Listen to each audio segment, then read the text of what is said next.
Quiero invitarte por un momento a que escuches esto. 3, 2, 1. Buenas tardes, oyentes. Estamos en Articulados. Este es un programa creado por los alumnos del primer año de la secundaria y sexto año de primaria para informarnos, entretenernos, divertirnos y aprender. La temperatura de 14 grados y En la institución educativa John F. Kennedy, a través de su radio escolar Onda Juvenil JFK, presenta a la comunidad educativa esta campaña pedagógica contra el dengue. En este momento escucharás todo lo que debes saber para que Cartagena esté libre del dengue. Muy atentos. Hay algunas cosas que debes saber del mosquito que transmite el dengue. Su nombre es... Te quiero invitar por un momento que vuelvas al pasado.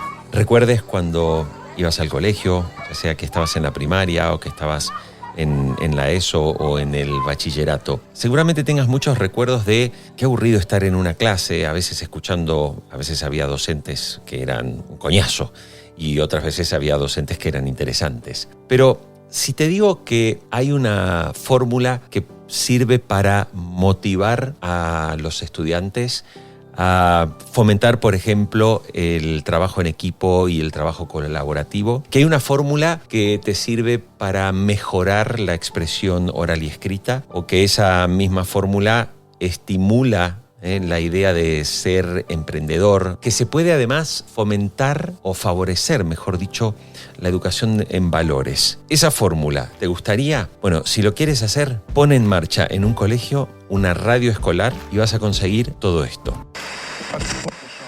Yo que soy un poco tímida, la radio me ayuda porque así puedo explicar lo que siento y sin tener ninguna preocupación.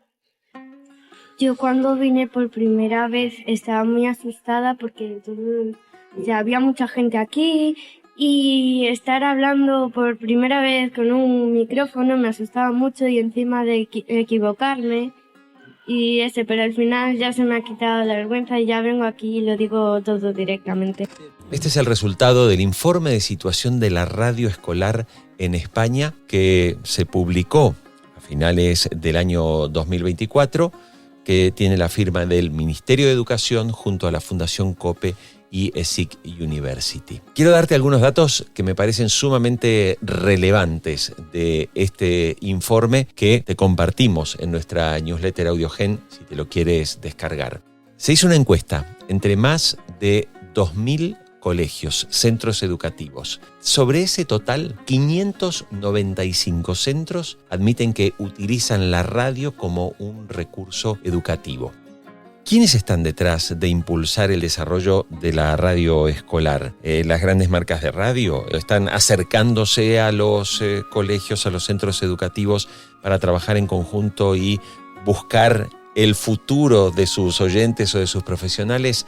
Lamentablemente no. Según este informe, cuando se analiza los proyectos que están activos de radio escolar, el 49% han sido promovidos por profesores, un 29% han sido promovidos por el centro y el 21% por otros que son coordinadores, jefatura de estudios, padres, pero no hay datos de que empresas de radio estén detrás de todo esto. Y todos estos datos que te estoy compartiendo son para presentar el episodio de AudioGen 3x3 Podcast que hoy estamos realizando. AudioGen 3x3 Newsletter. Voy a hablar con Jesús Ángel Pindado y con Francisco Valero. Jesús Ángel Pindado es docente de una escuela pública en Parla. Francisco Valero es docente de una escuela concertada, de un colegio concertado. Ellos son los autores de Radio Escolar Desde Dentro, un libro en el que no solamente cuentan las experiencias que han llevado a cabo con el desarrollo de los últimos años de proyectos de radio escolar, sino que integra un manual completo para poder crear y montar una radio escolar en un centro educativo. Bueno, Jesús Ángel, Fran Valero, ustedes son los autores de un libro que combina finalmente mucho también de manual junto con las experiencias de haber llevado adelante la puesta en marcha del ejercicio de la radio, nada menos que en las escuelas, en los colegios y con niños. Arranco contigo, Jesús Ángel. Primero, ¿cómo surgió la idea de convertir esto en esta experiencia que hacen los dos, haciendo radio escolar en un libro? Pues de una forma muy natural y muy sencilla. Fran y yo coincidimos en un congreso, en el Congreso Nacional de Radio Escolar, que se celebró a principios de año en Cuenca, y teníamos muchos amigos en común, y es verdad que los dos somos dos enamorados de la radio. Luego hemos seguido manteniendo la amistad y ahí dijimos, oye, sería bonito que todo lo que estamos viendo, todo lo que estamos aprendiendo a lo largo de estos años desde los que estamos expuestos y hemos llevado adelante estos proyectos, sería bonito dejarlo. Y nada, pues así hicimos. Han sido meses de trabajo, de mucho trabajo conjunto y un trabajo muy bonito porque hemos ido desmenuzando y ensimismándonos también a través de todo lo que hemos vivido a lo largo de estos años, desde que en ambos colegios, él en un colegio concertado en Madrid y yo uno público en Parla, pues lo que hemos ido viendo a lo largo de estos años, querer compartirlos con tantos colegas que estamos teniendo la suerte de conocer a lo largo de estos años. Fran, hay tópicos, sobre todo en el ámbito digital. Dice, no, los chicos, la gente ya no escucha, la gente joven no escucha la radio. Cuando miramos cifras, por ejemplo, del EGM, estamos viendo que el público más joven, naturalmente hay menos audiencia de radio en el público joven de hoy que la que había hace, 10 años. Los dos trabajan en el ámbito escolar. ¿Un niño tiene alguna motivación para escuchar la radio? Muy buena pregunta, Jorge. Bueno, en primer lugar, muchas gracias por invitarnos a hablar contigo en este podcast sobre esto. Y después te diría que no tienen mucha motivación de escuchar la radio tal como la podemos entender los que hemos estado escuchando la radio toda la vida. Esa radio en directo, una radio que no para. Ellos, yo creo que lo que les gusta es elegir los contenidos, las horas en las que se lo ponen. Por tanto, la radio como tal, yo creo que no tienen mucha motivación como medio de comunicación. Entonces, si no tienen esa motivación de escuchar la radio, en la experiencia que están desarrollando de radio escolar, finalmente la experiencia es la de crear un formato realmente de radio, ¿o estamos hablando de crear un formato de audio que podría emparentarse con el podcast, con un contenido a demanda, o realmente también hay una planificación lineal y de tiempo real? Yo creo que una de las cosas buenas que hemos hecho en el libro es juntar la experiencia de Jesús y la mía, y ambas experiencias yo creo que se complementan muy bien.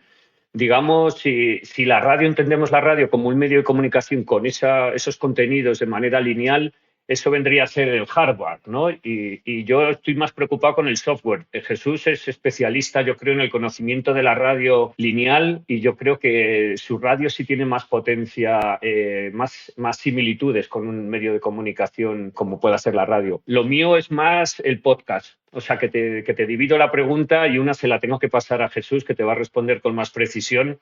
Y la mía, yo sigo diseñando actividades sonoras con ellos, en los que esos podcasts no siempre son emitidos, se quedan en una relación más pedagógica, aunque por supuesto tienen cabida dentro de una programación de radio lineal que nosotros en nuestro centro todavía no hemos sido capaces de hacer evolucionar o de crear. Claro.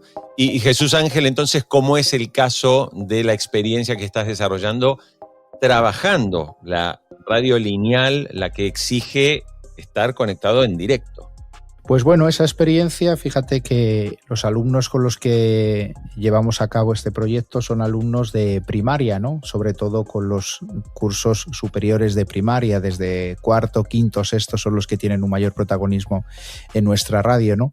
Pero es verdad que esa experiencia está siendo muy interesante, ¿no? Porque hay aspectos que les están ayudando mucho a entender que para que esa radio lineal acontezca es necesario una serie de aspectos previos, una preparación previa de un buen guión, de una buena escaleta, de buscar buenos recursos sonoros y luego un orden importantísimo, ¿no? Para nosotros la pauta es importantísima y les hemos ayudado como a entender el valor que la misma tiene, porque facilita muchísimo que todo eso se vaya desarrollando, ¿no? Ese trabajo previo de documentación, ese trabajo previo también de producción, ¿no? Porque hay que buscar en ocasiones a los invitados, hay que citarlos, y en todo ese proceso también invitamos y hacemos partícipes a nuestros alumnos, ¿no? Que en la medida que ellos pueden hacerlo, les hacemos partícipes, ¿no? Entonces nosotros vemos que es una cosa fantástica, ¿no? Lo que está sucediendo, ¿no?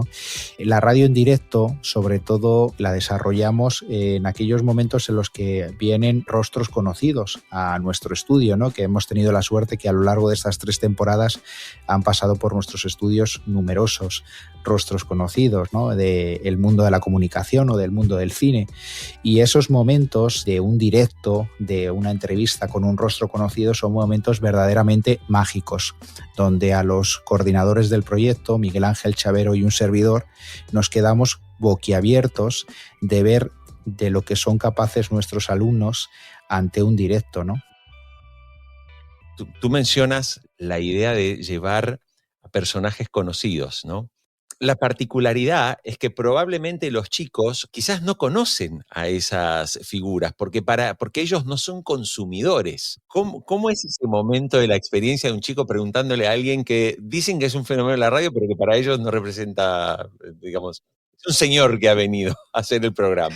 Es justísima la pregunta, justísima. Pues mira, he de decirte que como el proyecto lleva ya una andadura de 3 años, es muy bonito como ellos sí que se empiezan a familiarizar con este medio, ¿no? Y nosotros les ayudamos y les invitamos a que se familiaricen cada vez más con él, ¿no? Lo hacemos de distintos modos, ¿no? Por eso trayendo a los estudios a gente grande, ¿no? Del mundo de la comunicación.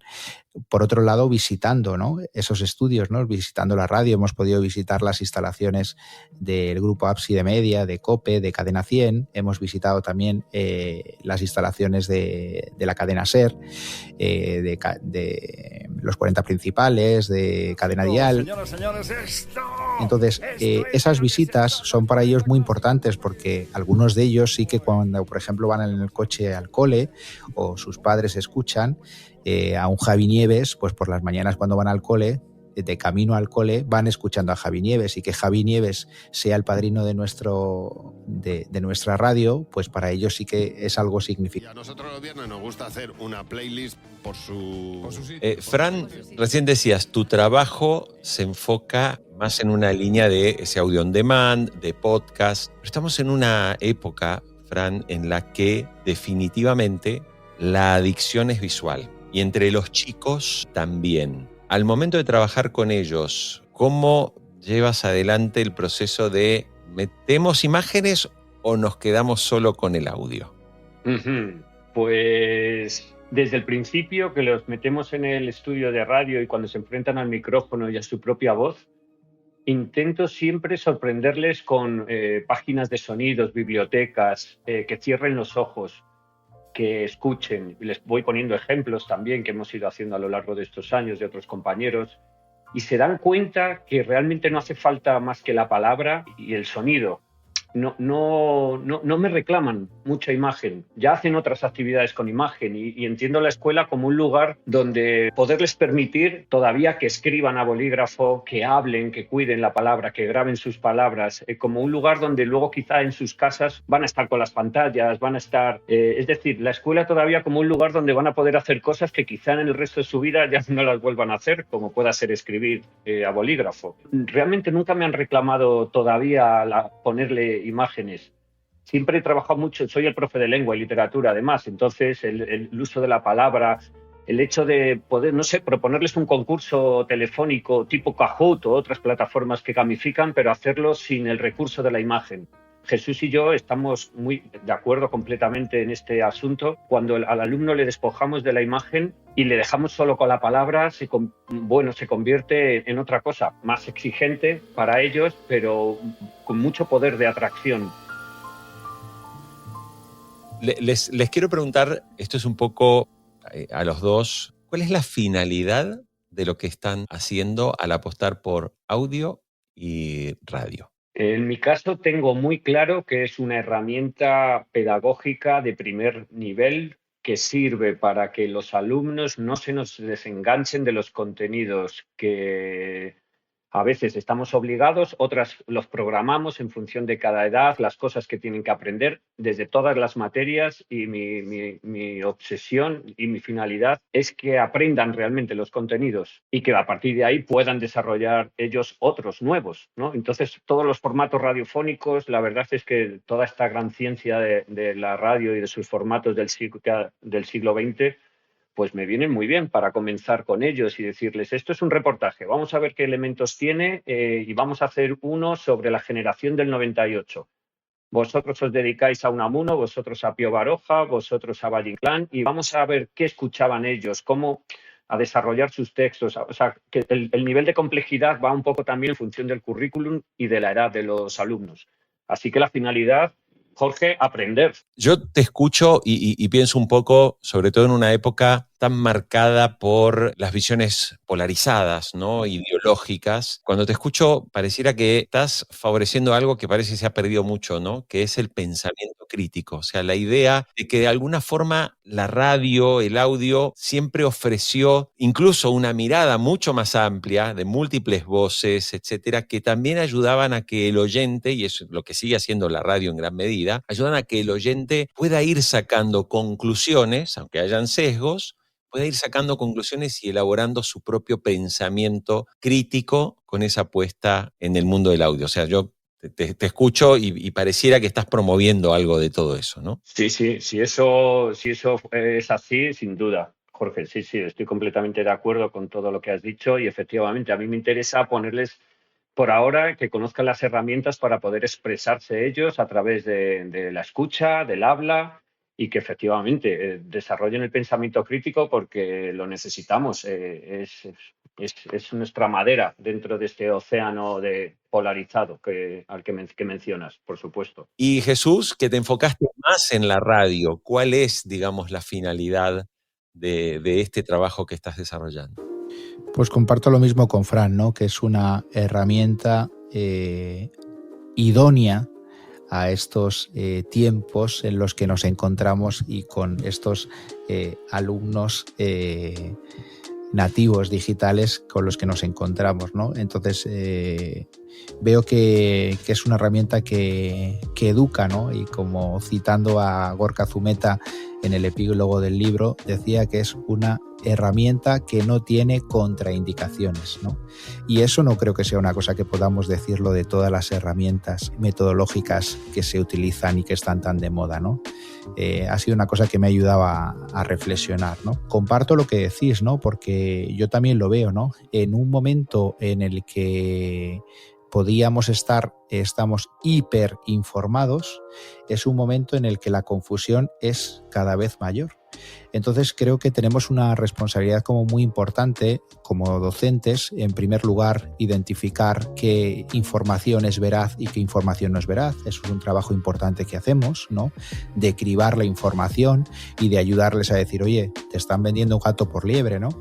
Y luego otro trabajo que nos estamos descubriendo y que está siendo muy bonito y muy significativo, que es nuestros alumnos no están expuestos a la información como nosotros lo estábamos cuando éramos pequeños, ¿no? Nuestros padres estábamos acostumbrados que en la cena a lo mejor se veían los informativos o antes de cenar, o había un periódico por casa. Ahora eso ha desaparecido. Los padres de nuestros alumnos se informan a través de un dispositivo móvil. Entonces no hay esa posibilidad de que el niño se empape de las noticias o tenga la posibilidad o la curiosidad de leer, aunque sea el titular de una noticia, ¿no? Entonces vemos que hay una desinformación grande en nuestros alumnos. Tienen pequeños titulares que bombardean la televisión y se quedan a lo mejor que en Ucrania hay una guerra, pero vemos que hay unas lagunas importantes de contextualizar las noticias. Entonces nosotros utilizamos la radio como herramienta para construir esa información y para ayudarles a profundizar en ello, ¿no? De formas muy sencillas, ¿no? Por ejemplo, celebramos el Día de la Paz, y aprovechando esa ocasión, ¿no? Esa percha, lo que hicimos fue trabajar y estudiar qué países actualmente se encuentran en guerra. Para ellos fue una sorpresa enorme de todos los países que actualmente se encuentran en guerra, ¿no? Y ellos únicamente conocían Israel y conocían Ucrania, ¿no? Entonces imagínate que de una noticia así ellos, a través de una herramienta como la radio, han podido de verdad contextualizar y hacer suyo los acontecimientos que suceden y los acontecimientos que nos rodean, que aparentemente en este momento de hiperinformación es el momento en el que hay mayor confusión y en el que estamos menos informados, ¿no?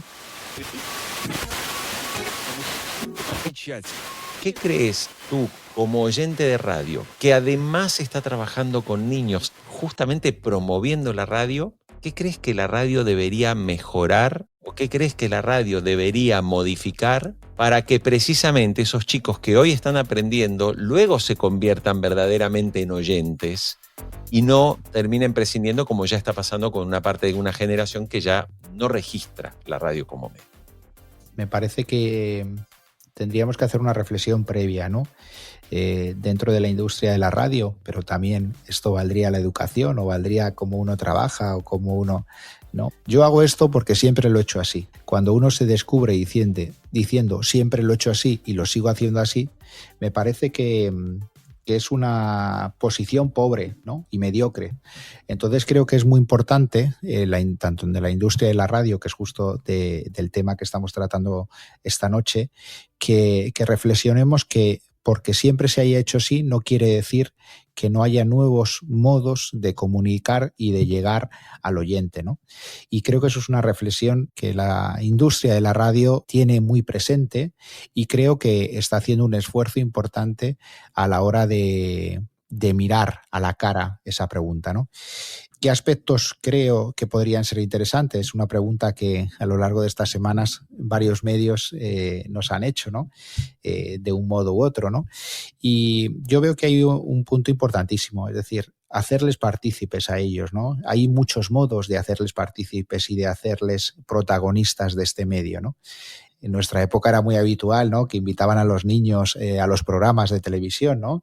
Pues, por ejemplo, abrir las radios para que los alumnos puedan hacer visitas escolares, igual que hacíamos la visita a una fábrica de galletas o al ayuntamiento. Abrir las radios creo que puede ser una cosa bellísima, ¿no?, que puede no solo despertar posibles vocaciones futuras para el mundo de la comunicación, sino también, es decir, de repente encontrarse con un medio que genera un atractivo por esa visita que has hecho y que te engancha con ello, ¿no?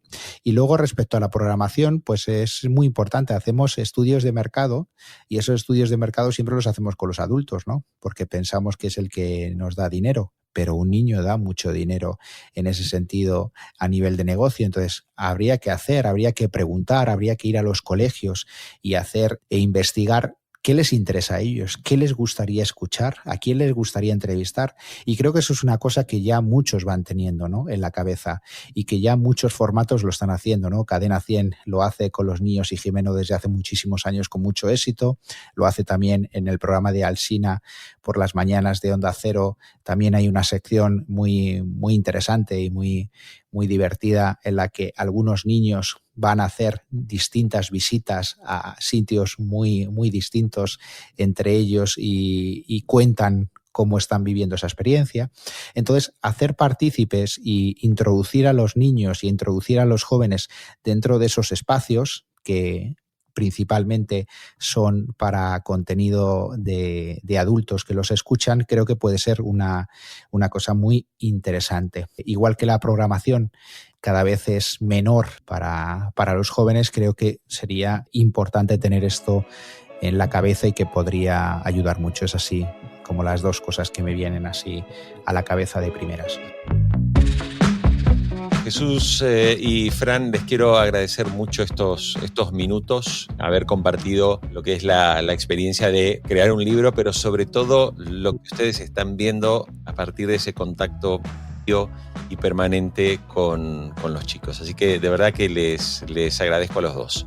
Jorge, nosotros también te lo agradecemos y te agradecemos que nos hayas citado esta noche de marzo para hablar de la radio escolar, para dar voz y hacer de altavoz a la radio escolar. Os lo agradecemos a todos los que lo estáis haciendo y seguimos en contacto y seguro que como se dice en tu tierra, armamos algo y nos seguiremos viendo. Armamos algo, exactamente. Fran, lo mismo, muchísimas gracias. Muchas gracias, Jorge, un placer estar por aquí. Ya armaremos algo, sí.